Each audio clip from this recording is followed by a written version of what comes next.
Uh-huh. I know what you're thinking. Is this the booth, drafting the circuits, three-way theater, or the Kevin Jackson show? Well, to tell you the truth, in all this excitement, I kinda lost track myself here on whobazoo.com. So, do you feel lucky, punk?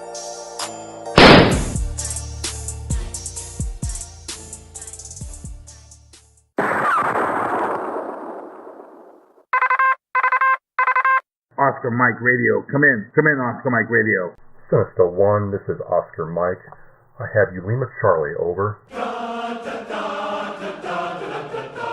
the halls of Montezuma to the shores of Tripoli, we will fight our country's battles in the air, on land or sea. First to fight for right and freedom, and to keep our honor clean. We are proud to claim the title of United States Marines. Ladies and gentlemen, hello. I am Travis with Oscar Mike Radio. Today is September 22nd, 2016. I am broadcasting from the City of Champions, Brockton, Massachusetts. This is Oscar Mike Radio, on the move, on mission always. How are you doing? Okay. We got a good week ahead. Good week today. Good week always. I'm going to start with the question of the week. Comes from one of my dear friends, and he wants to know, are you having a good time doing this? And the easy short answer is yes. Yes, I am absolutely enjoying this whole process, even though there are times when I get very frustrated, I get very irritated, I get very impatient, which is not like me. And I think that impatience comes from I'm still new at this, and I want to get good at this right now. I'm beginning to understand just why Howard Stern and Rush Limbaugh and Garrison Keillor are good at doing this. Being on the radio, out of sight. You don't know what they look like when you hear them on the radio, and they connect with you. Regardless of what you think about those individuals, they are the masters, and I am just flapping around trying to make sense of what's what. However, I'm absolutely enjoying the process and the struggle and the warm feeling I get when I pull this off. And by pulling this off, I mean being able to connect with people, being able to, have people talk about what I've discussed on Oscar Mike, get a couple of laughs, think a little bit, and have a good time doing it. And I have certainly learned a lot along the way. So the short answer again is yes, I'm absolutely doing this. Episode 10 marks 2.5 months, and there's so much coming down the river that I can't keep up, and it's all good. So yes. And now that I'm done with that, we're going to move on from the question of the week to the word. And the word in military speak is news and information being passed from the senior level down to the lower enlisted or across, company lines, whatever. The word is often passed orally and is open to some broad interpretations. And the word of this week is really about terrorism and terrorist attacks. And I was thinking about this. I think I'm going to do this as an ongoing series, like every, 3 to 5 episodes, talk about terrorism, because I think the nature of the threat is changed or has changed. I think what's happening is, instead of having people try to strike one big target to make a huge splash. Lots of small targets are being hit to cause maximum fear. And I have some theories as to why that's being done, but I'm not really sure why. And I'm trying to find out data as to why this seems to be happening in my mind. I'm just one of those people that if I don't have the numbers, if I can't put some qualifiers behind what I'm thinking, then it's really kind of meager, in the words of, well, I'm paraphrasing Lord Kelvin and his axiom, where if you can't express what you are talking about in numbers, then your knowledge is of a meager sort. And some people tell me that, Travis, I mean, life is not about black and white and numbers. There's a lot of gray area you got to feel. And they're right. They're right that, that is one of my quirks, is I try to put a numerical value in everything. I try to anyway, but, there's value in that. So I have these opinions, I have these feelings, and I want to be able to get some better data before I talk about them in depth. So instead of trying to do this all in 30 minutes, I'm going to probably like I said, 3 to 5 episodes, build on what I'm trying to talk about. So today's word, if you will, is about how I feel. And then the following episodes will be some of the data and research I've done to support how I feel. So you'll have to bear with me, and I will, of course, regurgitate and go over what I've talked about before, but this should be a very good time and a very educational time for me, learning about this more in depth, and hopefully you'll be more informed about what is going on in our country. So how I feel is this. I truly feel that we are in a war type setting. This is no longer, and not to downplay the events of 9/11, because I would never do that. But again, we have groups of people not trying to take down large targets at one time. What is happening, or what seems to happen to me, is that we have, these Muslim terrorists, because I'm not going to sugarcoat it. The data I have seen so far, that I will talk about later, supports my assertion that these are Muslim terrorists coming over to do this. Or they've been American citizens, gone to, some camp overseas somewhere, Saudi Arabia, Syria, Pakistan, Afghanistan, wherever, gotten indoctrinated, and then come back to the United States to commit acts of terror. What seems to be happening is they want to do many small acts of terror all over the place. And there's some confusion to me. What I'm trying to understand and be able to put some numbers from data that I can share and collect and look over is, my first problem is are these coordinated? Like the events last weekend, we had, I think 3 pipe bombs go off, pressure cooker bombs go off, and a stabbing in Minnesota. What I'm trying to determine is, are those all related? Were people in those cells given the order to go on this weekend at the same time?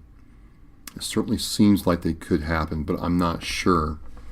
So I don't want to preach it as gospel that these were coordinated. I don't know. But again, it seems like that, we have a bombing in France, in Brussels, in Germany. We have the migrants coming into these countries, and you don't watch don't watch Fox News, don't watch Fox News, don't watch CNN, don't watch MSNBC. Better yet, get online and go try to read some of the German, the Hungarian, the British, the Polish, the Italian news outlets. You can translate them right there on the fly with most of these browsers nowadays, and read about what's going on in their countries. Read about the mass rapes in Sweden. Read about the stabbings that happen all the time over there. Something is going on. And it seems to me that we have a government that is, for lack of a better term, putting their heads in the sand. Okay? There's no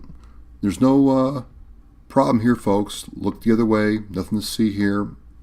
Everything's cool. It's just a, philosophical difference. That's all it is. It's no different than any other crime that happens in the U.S. Which seems to be it's completely crazy, man. It's completely crazy what is going on here. Okay? These people come into our country, and they're of a certain ethnic background, certain religious background, and they commit these crimes because either they can't assimilate, won't assimilate, or they've been indoctrinated to do this, and we're supposed to just think that this is okay. But it's not okay. It wasn't okay when 9/11 happened. It wasn't okay when the Fort Hood shooting happened. It wasn't okay when the Marines were and the other service members were gunned down in Tennessee at the recruiting station. And that Marine who was from Massachusetts, I went to his funeral. Very accomplished man, family man who life was cut short by somebody who hated America, hated our military and what we stood for. It wasn't okay, when the homosexuals and gays, gays, I don't have a problem with either term. I don't have a problem with anybody who lives that way or is that way. That's their business. But forget that, okay? Forget that they're homosexuals. Forget that they're gay men. Forget that. I don't care about that. I really don't. I care about the fact that they were 50 Americans, my fellow countrymen, that were slaughtered with less care than, the beef I eat every week because they were gay. I mean, how is that something that is acceptable?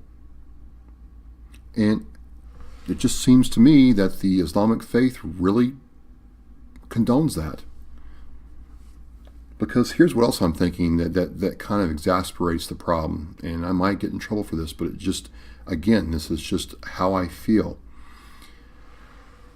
Every time something like this happens, the Council for American Islamic Relations gets up there and says that, Islam's not the problem. That this is not a big deal. This is, something that happened because, he was made fun of or, whatever. I never hear them say, this is a terrible thing. Our hearts go out to the families that this affected. I've never seen, and I could be wrong, but the setup for this episode, I've never seen where these organizations have set up a scholarship fund for anybody that was killed, taking care of families who've experienced loss because of what a Muslim does in the name of Allah. Nothing like that. It's always, don't blame the religion, don't commit any kind of hate crime towards Muslims, and if somebody does, they're wrong. And my problem is I sense a real lack of effort to own the problem. If I was a Protestant and people were doing this in the name of John the Baptist, I'd be all over it. You guys are wrong. But I never hear that from, people who practice the Islamic faith. In fact, I hear a lot of silence a lot of times. I mean, 50 men were gunned down, and the silence from that part of America and that religion was loud. Innocent men and women were killed in Fort Hood. Silence. San Bernardino, the same thing. And I could go on and on. And then we have what happened last weekend. Pressure cooker bomb set up by a road race, Marine road race, 5K. Pipe bombs, stabbing Minnesota. And people are more worried that, we might offend somebody than call it for what it is. And with my limited knowledge of all the ins and outs of terrorism, I only have to go by, what I've seen, studied in history and other kinds of conflicts and guerrilla warfare. And I just believe that this is an invasion.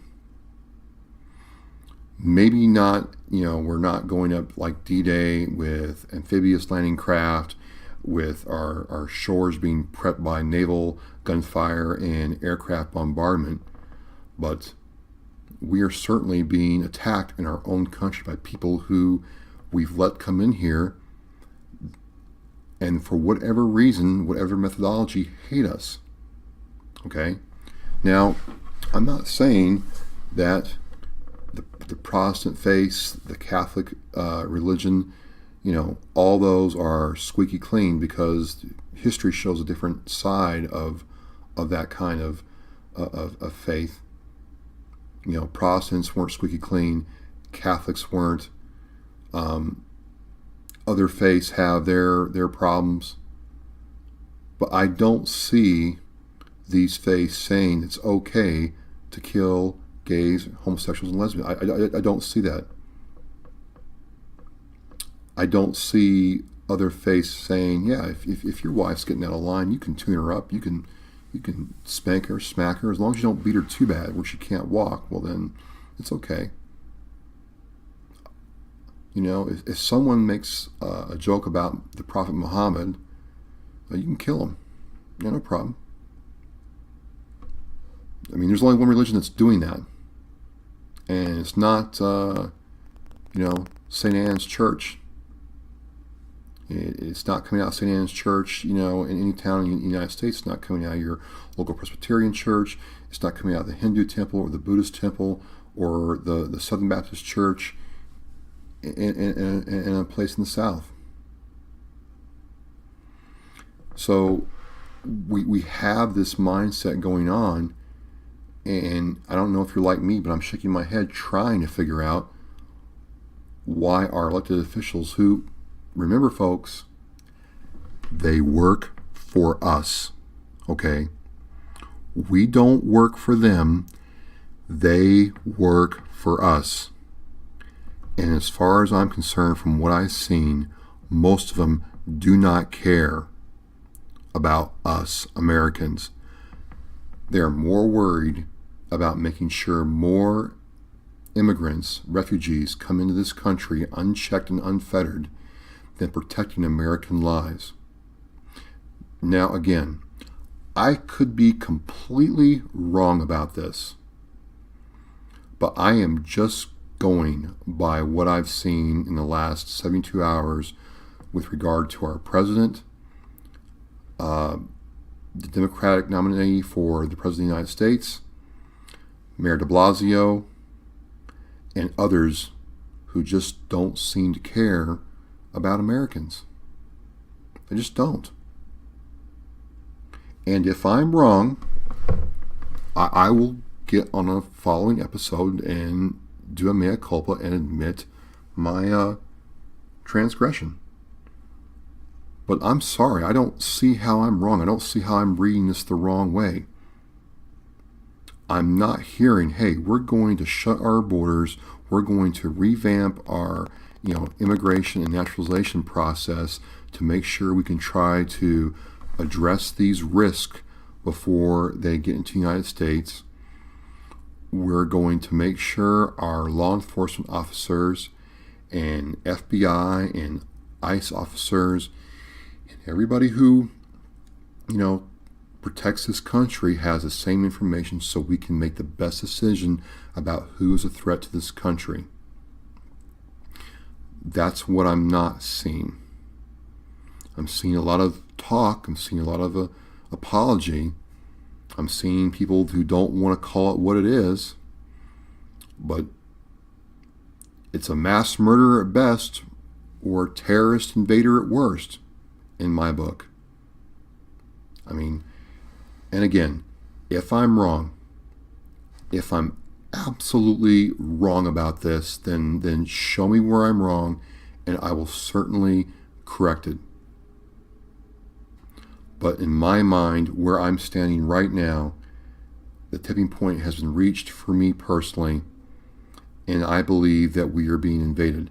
And why would I talk about this on this program like this? Because my concern is we already have active duty military and reservists ready to serve this country who are already paying the price for this. And what I'm concerned about watching my children, approach the age of being able to serve the military, what I'm very concerned about is they're going to have to deal with this problem, fix this problem, because we didn't.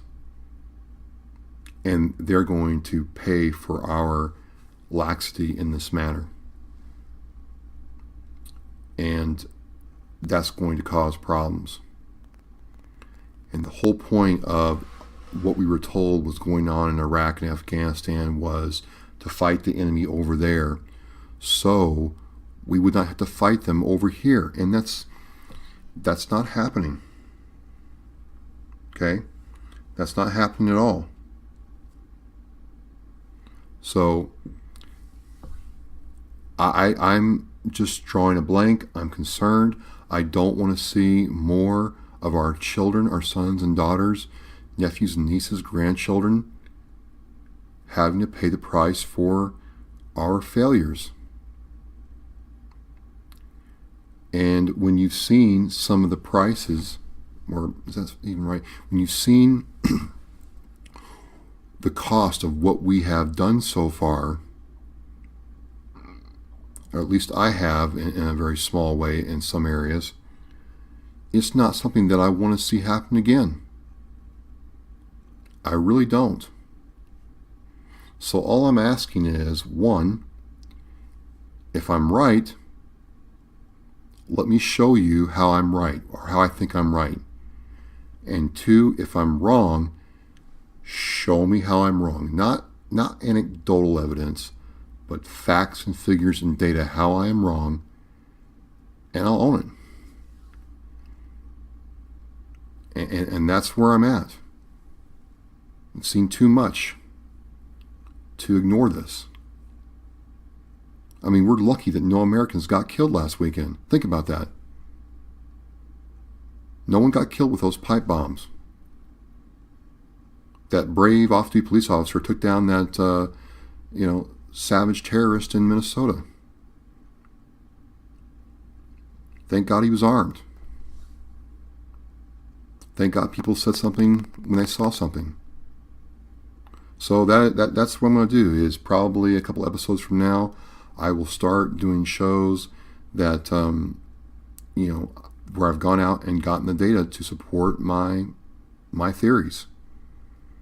And if someone gets back with feedback about this, how I'm wrong, well then, I'll own it. But until then, this is how I feel. And that's the word for episode 10. Okay. I'm going to do this week's unit shout out. Very, very motivated, very, very cool. Saw this story where the 5th Bomb Wing in Minot Air Force Base, North Dakota, carried out an operation called Prairie Vigilance 16-1 by flying 12, not one, but 12 B-52 bombers at once. And they did this to demonstrate to the world that we can project a power, our power, conventional or nuclear, force and force multiplied anywhere at any time. In case you didn't know, B-52s were first flown in the 50s. That's right, 1950. And they're still flying. over 60 years later, seriously, like the serial numbers on the aircraft go back to 1950s. It's just, that's how they were built, that's how they've been maintained and upgraded over the years. And you can't understand until you start reading the story, which will be in the Oscar Mike site blog, what an undertaking that is to get 12 of these aircraft up, loaded, and airborne at the same time in a matter of minutes. And you consider what kind of range they have. They can be mid-air refuel. They can go halfway across the world and back. It's just a reminder to places like North Korea, Russia, and China that, we can reach out and touch you anytime, anywhere that we want. And to me, I'm watching this thing on the video, watching these aircraft take off. My first time seeing these was in Shreveport, Bossier, Louisiana, actually Bossier, at the Barksdale Air Force Base. And I could never get over, even as a kid, just how big these things were. That the wings had their own landing gear on it because the wings were so long. They had 8 engines on it. And to see these things get loaded up with, conventional payloads, whatever payloads they loaded on, I don't know if they were nuclear or not, but to see these things get loaded up, stage, and take off in minutes, it is an amazing thing. And if you know anything about aviation or military aviation in general, it's not like flying 12 airplanes out of DFW to Florida. It's a whole different ball of wax. And so the fact that these men and women in the Air Force that were able to do that and do it well, they got my salute for this week. So they are my unit shout out. Hoorah. Pogue and Grunt didn't have any complaints this week, which was odd. That's why I didn't do them before the unit shutout. Just a little aside, they must be very unhappy. So I'm trying to get them to get happy again, and we'll see if we can have them back next week. I'm going to close out this episode with a happening going on September 25th, this Sunday, here in Massachusetts. It is the Massachusetts Gold Star Families Memorial Dedication. And, my heart always goes out to Gold Star families and the sacrifice they have made in defense of our country. And there's going to be a dedication at the Veterans Bicentennial Park in Fall River from 1 p.m. to 3 p.m. this Sunday. And if you've ever gone down to that area of Fall River where they have the Battleship Cove Museum, Veterans Bicentennial Park, I'll have some pictures of it in the blog, is an amazing place. I have been there several times for different reasons, with people.